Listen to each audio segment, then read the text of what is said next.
Well, the question still today is, how did David Carradine, the star of Kung Fu, how did he die? He was found in Bangkok. Authorities there say it may have been an accident, maybe even was suicide, but the actor's family vehemently disagrees. And today they are pointing the blame at a secret underground martial arts group.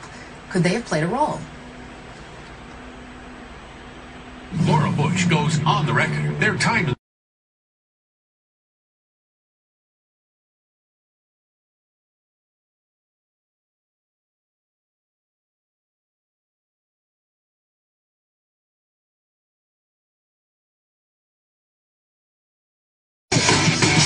Today, the family of actor David Carradine is suggesting that the star of Kung Fu could have been assassinated. He was found dead, as you probably know, hanged in a Bangkok hotel room last week.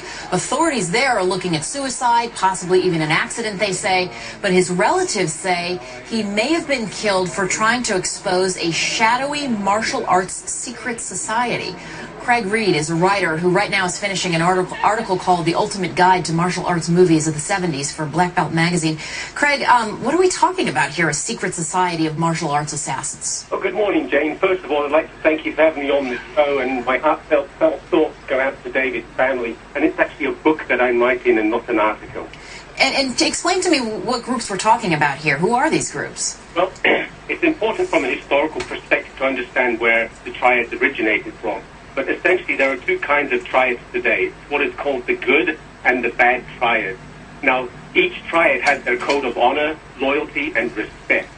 Good triads are predominantly the people in the martial arts world, and in the bad triads, well, those are the criminal aspects of the normal or real world. So usually the martial art triads, the good triads, don't do things like murder and drug running and prostitution and stuff like that.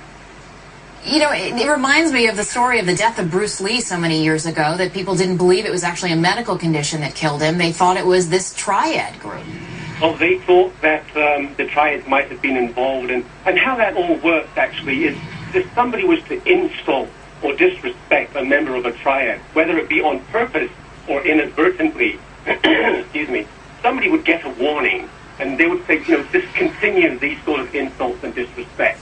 Then, if an individual was to continue with the disrespect and dishonor towards somebody in those circles, then one could have a repercussion.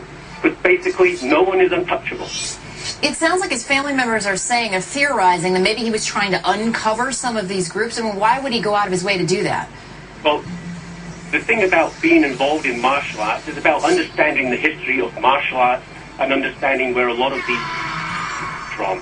So for somebody like Mr. Carradine, who has a very good understanding of martial arts history, he would probably want to try and investigate things, what is called the Jung Hu world, which is an old, ancient sort of society that exists within the normal society.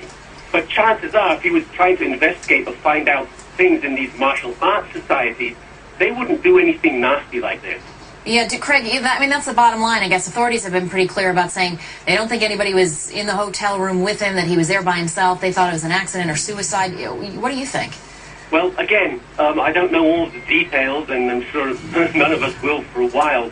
But as a person who studied the martial arts underworld and know of these things, they wouldn't do anything bad unless something was being bad done to them.